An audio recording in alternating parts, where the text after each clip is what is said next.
Capítulo 38. Promessas feitas, promessas quebradas. Detesto admitir, mas ele não está errado. Muitas coisas aconteceram entre nós desde então, e é difícil sentir que está tudo normal agora, ou que algum dia vai se retornar ao normal. É um saco, com certeza, mas é um alívio ouvi-lo admitir isso. Um alívio em perceber as palavras e o sentimento de maneira aberta. Não importa o que aconteça a seguir. O que vamos fazer? Pergunto quando nos colocamos em movimento de novo. O mesmo que sempre fazemos, responde Jackson. Vamos fazer o que for preciso para sobreviver. Ah, sim. Só não sei se realmente vale a pena. A minha mente se revira tentando pensar em algum tipo de conversa que não envolva nós, um assunto neutro, alguma coisa que dois ex-namorados, que agora são amigos, poderiam discutir. Decido falar sobre as aulas. Bem, com tanta matéria de história que preciso repor, sobreviver não parece ser algo muito fácil. Em seguida, espero prendendo a respiração para ver se Jackson prossegue com o assunto, para saber se existe pelo menos uma chance de sermos amigos. Ele não responde imediatamente. Por algum tempo, o único som é o das nossas botas enquanto andamos pela trilha. O silêncio se prolonga por tanto tempo que preciso soltar a respiração. E quando o faço, meus ombros caem com o peso da tristeza, do que éramos e do que nos tornamos. Mas é então que Jackson me espia pelo canto do olho e pergunta: Ainda está com dificuldade? Eu sei, pode acreditar. Sei que é ridículo. Está afogada em uma aula de história, com tanta coisa acontecendo. Só preciso ler e decorar a matéria, não é? Não é nada demais. Mas, sendo sincera, é bem mais difícil do que parece. Há um monte de estudos de casos que precisamos repassar e dar a nossa opinião. E não faço a menor ideia do que devo pensar a respeito, e menos ainda do que devo escrever. Imagino que seja difícil encarar milhares de anos de história pela primeira vez, ele emenda. Não é exatamente assim. Jogo as mãos para cima frustrada. Conheço o evento base histórico, como no caso do julgamento das bruxas de Salem, mas a nova versão dos eventos que estão me ensinando é tão diferente de tudo que eu imaginava que não consigo fazer a matéria entrar na minha cabeça. Jackson estala a língua, demonstrando empatia. Parece bem difícil. É muito difícil.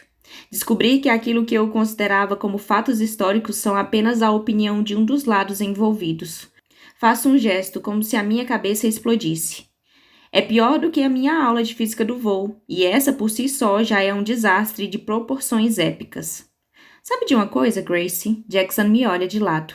Você não precisa guardar todos esses problemas aí. Você pode me contar o que está sentindo. Nossa, tem alguém aqui que resolveu ser super sarcástico hoje. Mostro a língua para ele. Por que não me morde de uma vez? Ah, isso é um convite? Ele se aproxima com as presas à mostra e eu rio, e o empurro para que se afaste. Mesmo assim, por um segundo, todo aquele constrangimento se desfaz e as coisas voltam a ser como antes. Jackson deve sentir o mesmo, porque pergunta: por que vampiros não entram em pântanos? Agora é a minha vez de olhar de lado para ele. Porque não tem ninguém lá para morder? Ele ri. Boa tentativa. Mas não é por isso. Vampiros sugam sangue, mas no pântano só tem sanguessugas. A piada é tão ruim, mas tão ruim, que por um momento tenho a impressão de que o velho Jackson voltou, e ele parece tão orgulhoso de si mesmo que não consigo suprimir uma gargalhada. Essa foi horrível. Tipo, realmente completamente horrível. Você sabe disso, não é? Consegui fazer você rir. Aparentemente gosto de coisas horríveis. Ele revira os olhos. Pois é, percebi isso nos últimos dias. É uma cutucada em Hudson. Normalmente, eu daria uma bronca em Jackson. Mas as coisas estão indo tão bem que só reviro os olhos e continuo andando. Bem, se precisar de ajuda com a aula de história, pode contar comigo, oferece Jackson depois de caminharmos quase meio quilômetro em silêncio. História paranormal é praticamente uma matéria obrigatória para um príncipe. Ah, é claro. Aposto que é mesmo. Tenho a impressão de que deveria recusar. Não quero estragar as coisas. Mas a verdade é que o fim do semestre se aproxima e estou começando a surtar. Seria ótimo. Obrigada de coração. Jackson parece um pouco desconfortável. Não sei se é por ter se oferecido para me ajudar ou pelo entusiasmo com que aceitei, mas estou desesperada demais para deixar que ele escape agora. Em vez disso, pergunto: quando podemos começar? Ele dá de ombros, quando quiser. Estou livre hoje à tarde, se você também estiver. Não estou, diz ele balançando a cabeça negativamente. Mas posso dar um jeito nisso. Deixe eu ver o que consigo fazer e lhe mando uma mensagem. Agora estou me sentindo mal. Você não precisa fazer isso, posso... Ele me interrompe com um olhar. Não é você quem decide o que posso fazer ou não, não mais. Ah, é claro, digo torcendo o nariz, porque as coisas sempre foram assim entre nós, não é? Ele sorri, mas não nos pronunciamos mais até chegarmos à trilha que vai nos levar de volta às portas do castelo. E como estão as coisas? Ele pergunta. Entre você e Hudson, digo. Parece uma pergunta capciosa que pode destruir a paz frágil que surgiu entre mim e Jackson. Ao mesmo tempo, ele tem o direito de saber. Mais direito do que qualquer outra pessoa na escola, com exceção de nós dois. Suspiro. A situação é meio complicada. Ele é um cara complicado. Jackson ergue uma sobrancelha. Mas eu estava falando da ordem de prisão. Vocês conseguiram criar algum plano? Além de ir encontrar o forjador? Faço um gesto negativo com a cabeça. Não temos nada. Ele assente e engole em seco. Em seguida, pergunta com a voz bem baixa. Precisam de ajuda? Para encontrar a coroa? Eu me viro de frente para Jackson a fim de dar uma boa olhada em seu rosto. Achei que você não gostasse da ideia. Não gosto nem um pouco. Vejo a boca de Jackson se retorcer, o que ressalta ainda mais a sua cicatriz. Mas gosto menos ainda da ideia de ver você e meu irmão irem para a prisão. Por isso, acho que temos que fazer o que for possível. Mesmo se for um beco sem saída? Ei, o que é isso que estou ouvindo? Ele finge que está chocado. Abatimento e derrotismo? Logo você? Eu o cutuco com o cotovelo. De vez em quando acontece, sabia? Bem, pare com isso. Eu é que sou o pessimista aqui. O seu trabalho é me convencer do contrário. Além disso, recebi uma quantidade enorme de notícias ruins em um único fim de semana e preciso de algo diferente. Não é algo tão inesperado, considerando que ele passou dias recolhendo informações na corte vampírica. Mas não significa que seja mais fácil de ouvir. A situação estava tão ruim assim? Pergunto.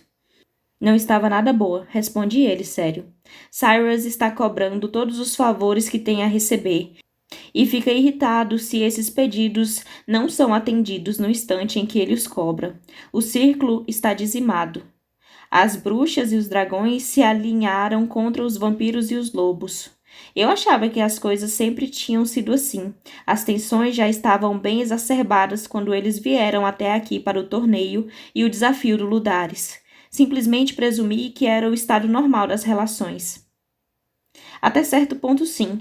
O nosso círculo não tem a mesma tranquilidade e coesão que alguns outros têm, mas a situação nunca foi tão ruim, pelo menos não desde que nasci. Cyrus está com sede de sangue. É, eu sei, especialmente se for o meu. Tento dar uma aliviada no clima pesado, mas do jeito que Jackson me fita, me indica que não consegui. Assim como a frieza que voltou a emanar dele em ondas enormes. Não vamos deixar isso acontecer, diz ele. Você e Hudson já sofreram bastante, mas de um jeito ou de outro, a guerra está começando. Precisamos nos assegurar de que estamos prontos para ela. E como vamos fazer isso? Questiono. Estou ocupado tentando me formar no ensino médio e entender o que está havendo com um elo entre consortes. Não tenho tempo para ir à guerra. A julgar pela expressão dele, a minha segunda piada foi tão ruim quanto a primeira. Por outro lado, Jackson nunca achou que a minha segurança fosse um assunto sobre o qual devesse fazer piadas. Não posso culpá-lo, considerando que sempre senti o mesmo em relação à segurança dele. O que vamos fazer? Insisto. Ele faz um gesto negativo com a cabeça. Ainda não sei, mas vamos descobrir. Garanto que vamos. Uau! Jackson Vega está demonstrando otimismo pela segunda vez na manhã? O que o universo vai pensar? Não conto para ninguém se você também não contar. Eu rio, embora não saiba ao certo se ele está brincando. Mesmo assim, resolvo brincar um pouco mais com ele. A fazer qualquer coisa que possa diminuir aquele frio mordente que parece integrá-lo nesses últimos dias.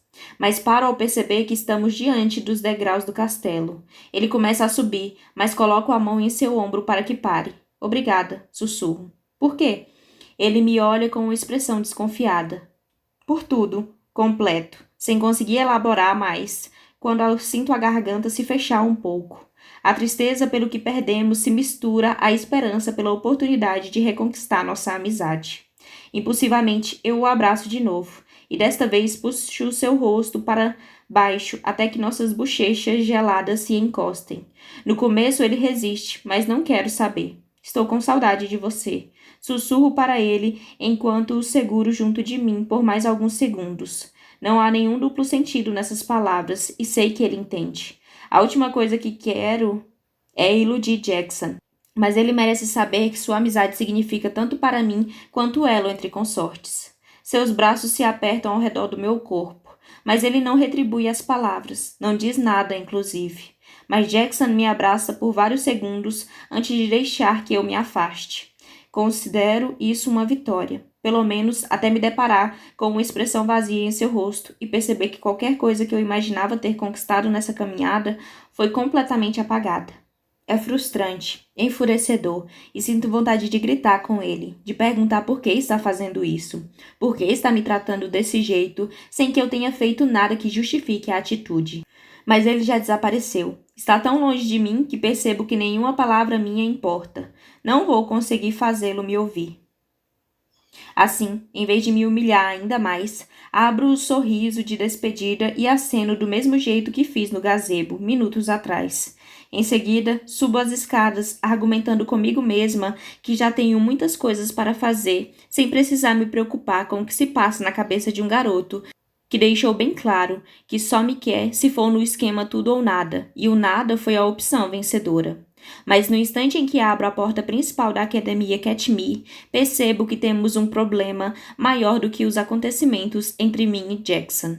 Porque todos os alunos do corredor de entrada e no saguão estão paralisados, observando o que vai acontecer enquanto 3 lobos cercam Hudson, num círculo que vai ficando cada vez menor. Capítulo 39. Nem todo dia é um dia de cão. Parem! Grito e começo a abrir caminho por entre a multidão. Mas Jackson já está ao meu lado outra vez, e agora segura meu braço como se sua mão fosse feita de ferro. Me solte! Grito enquanto tento me desvencilhar. Não posso fazer isso, explica ele. Se você entrar no meio dessa briga, só vai fazer com que ele pareça fraco. Ele está fraco. Os poderes dele estão neutralizados. Justifico grunhindo, e parece que meu tio teve uma péssima ideia quando fez isso. É exatamente por isso que eles estão ao redor de Hudson, diz Jackson, sem se alterar. Acham que esta é a melhor chance que tem. Ele precisa derrubá-lo sozinho, senão essa porcaria vai continuar acontecendo. E se ele não conseguir? Exclamo quando um dos atacantes se transforma, tornando-se uma criatura que ainda tem forma humana, mas sua cabeça e seus dentes são de lobo. E se o machucarem? Jackson me encara com a mesma expressão ofendida que vislumbrei no rosto de Hudson naquele outro dia na biblioteca. Como se fosse um sacrilégio pensar que um vampiro não consegue enfrentar 3 lobos e vencer somente com uma boa dose de audácia. Mesmo assim, não gosto nada dessa situação, especialmente com tantos outros alunos reunidos ao redor, incitando os lobos quando percebem que Hudson não recua. Ele não parece nem estar abalado, em pé, no meio de Mark. Eu devia ter destruído esse desgraçado no campo do Ludares quando tive a oportunidade. E 2 outros lobos que reconheço de aulas a que assisti, mas não sei seus nomes.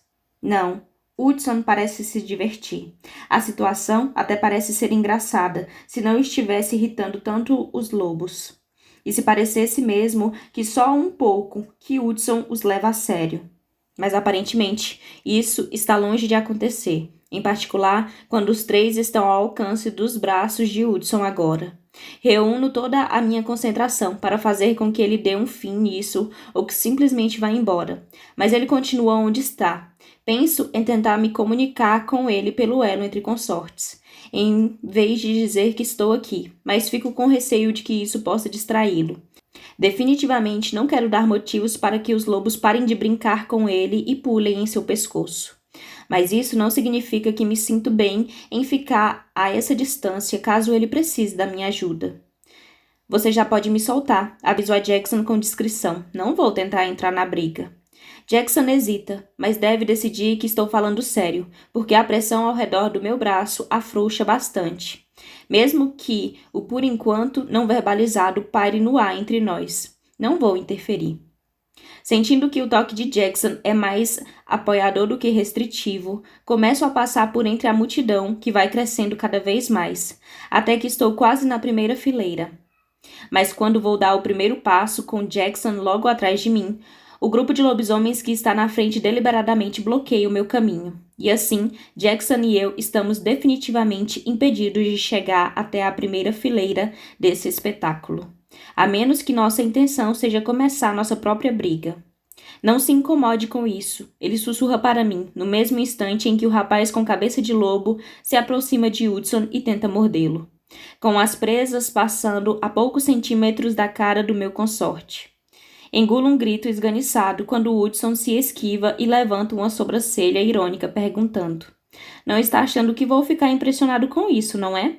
Tenho certeza de que as pulgas que você trouxe mordem mais forte do que isso. Ele precisa provocar os três desse jeito? Pergunto aflita. Da última vez que Jackson entrou numa briga contra os lobos, ele simplesmente entrou na sala e deixou todos no chão. Assistir aquilo foi horrível, mas isso é bem pior. A tensão causada pela preocupação com Hudson, tendo de enfrentar aqueles três sem seus poderes, está me matando. Jackson se limita a bufar exasperado. Ei, só para eu saber, você conhece o meu irmão de verdade? É um bom argumento, mas não faz com que seja mais fácil assistir a essa briga, especialmente quando o lobo avança outra vez, e chega tão perto que consigo jurar que Hudson conseguiu sentir o seu hálito antes de acelerar e recuar alguns passos. Desta vez, as duas sobrancelhas estão erguidas quando ele olha para o próprio ombro. Ei, por acaso a sarna é comum na sua família? Ele provoca enquanto limpa o seu ombro um tufo de pelo de lobo. Porque se não for, seria bom procurar um veterinário para dar uma olhada nisso. Os três lobos rosnam desta vez, e o som é tão alto que reverbera por todo o salão. Meu estômago está quase dando piruetas dentro de mim agora, e não é por uma boa razão. Consigo sentir o meu coração acelerando, consigo sentir um peso no meu peito, enquanto o pânico aumenta dentro de mim. Ele precisa acabar logo com isso, comenta Jackson, e a minha voz parece aflita até mesmo aos meus ouvidos. O que ele precisa fazer é parar de brincar com a comida e chutar o rabo desses desgraçados, diz Jackson por entre os dentes, e percebo que toda essa tensão o está afetando também.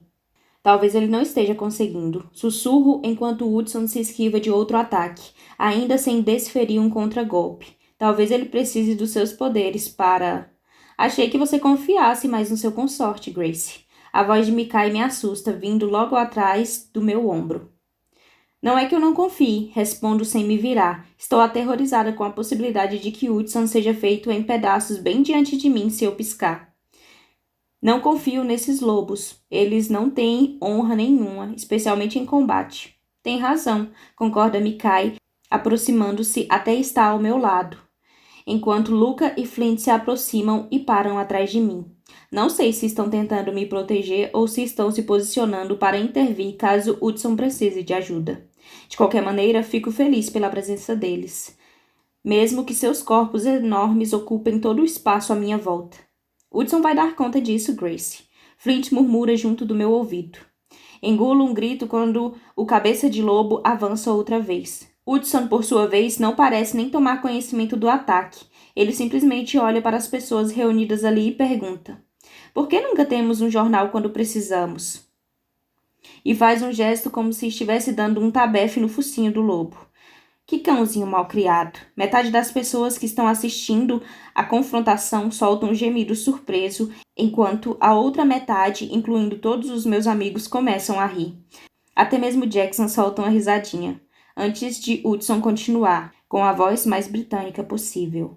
Perdoe-me por interromper essa pequena tocaia, mas com tanta gente espumando pela boca aqui, acho que será prudente perguntar se vocês já tomaram a vacina contra a raiva. Dessa vez é Mark quem avança sobre ele. Sua mão se transforma em uma pata com garras, enquanto ele tenta golpear o rosto de Hudson. Hudson, por sua vez, deve ter decidido que já provocou demais os lobos. Agora, em vez de se esquivar, ele fica exatamente onde está e inclina o corpo para trás, o bastante para que Mark simplesmente arranhe a lateral do seu pescoço, em vez de atingi-lo na bochecha. Nem tento conter o grito que explode na minha garganta. Não conseguiria fazer isso, nem se tentasse. A mão de Jackson se fecha no meu ombro direito, no mesmo instante em que a de Flint se fecha no esquerdo. Jackson grunhe. Ele fez isso só para não ter problemas com Foster. Hudson deixou que os lobos causassem o primeiro ferimento. Bem, ele encontrou uma maneira incrível de fazer isso. Retruco por entre os dentes, porque o sangue está escorrendo bastante por causa daquelas marcas de garra. E o pior de tudo, foi isso que deu mais coragem a Mark e aos outros, que agora se aproximam de Hudson. Mark e o cabeça de lobo pela frente, e o terceiro por trás. Os três estampam a mesma expressão no olhar, a intenção clara de estraçalhar sua presa. Espero Hudson reagir. Fico esperando que ele dê algum tipo de indício sobre como planeja lidar com esse último ataque. Mas pelo que parece uma eternidade, ele não faz nada, a não ser olhar para os três. Seus olhos azuis reluzem e percorrem os caras que estão se aproximando dele pela frente. Estou mais preocupada com o que está chegando por trás, o que ele não pode ver. Mas Hudson deve senti-lo, porque se vira um pouco, posicionando as costas para a parede. Mas é o único movimento que ele faz, conforme todo o restante parece acontecer em câmera lenta. Os segundos parecem durar minutos, conforme o suor frio escorre pelas minhas costas. O terror é um sentimento selvagem dentro de mim, e tenho certeza de que, se alguma coisa não acontecer logo, vou acabar derrubando as paredes deste castelo aos gritos, ou então me atirar entre Hudson e os lobos. Provavelmente as duas coisas. Mas assim que sinto Jackson se retesar ao meu lado, provavelmente com os mesmos tipos de pensamento lhe passando pela cabeça, e busco o cordão da gárgula dentro de mim, Mark avança sobre Hudson com os outros dois a reboque, e Hudson faz aquela que é absolutamente a última coisa que eu imaginava que faria, sem sombra de dúvidas.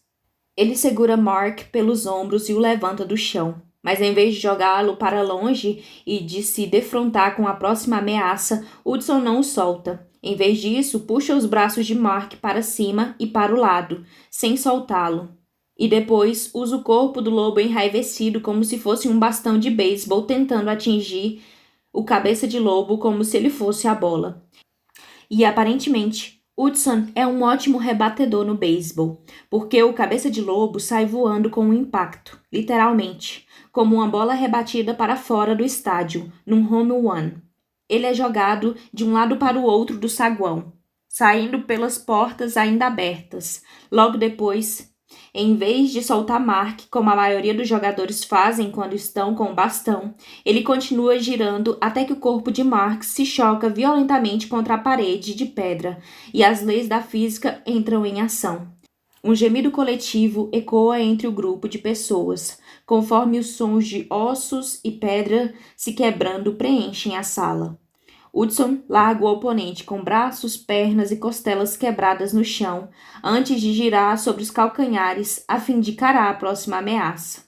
O terceiro lobo deve ter algum instinto suicida ou complexo de Deus, porque qualquer pessoa com 2 neurônios funcionando já estaria se afastando, o que inclui pelo menos metade de todos os lobos presentes no salão.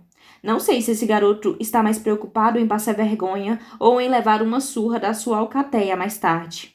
Mas, qualquer que seja o motivo, ele continua correndo para cima de Hudson, como se fosse um míssil. Hudson nem pisca, ele simplesmente se prepara para receber o ataque, com os pés firmes e os braços soltos ao longo do corpo, até um instante antes que o metamorfo o alcance. Em seguida, ele ergue uma das pernas e acerta um pontapé com toda a força no joelho do seu oponente. O lobo cai com um ganido agudo, mas Hudson ainda não terminou. Ele ergue a mão e acerta um tapa com toda a força na cara do oponente. A sala inteira se encolhe, e não preciso nem perguntar o porquê. Posso ser novata no mundo paranormal, mas não preciso ser especialista no assunto para saber que esse aí é o maior insulto que um homem pode infligir a outro. Percebo isso antes que Hudson se abaixe e diga: da próxima vez que quiser brincar, sugiro que pense em algo que valha o meu tempo. Não tenho nada que deteste mais do que o tédio. E depois, para terminar com um último insulto, ele dá palmadinhas na cabeça do garoto e diz: que cachorro bonzinho. Então, limpa a mão na calça e vem diretamente na minha direção.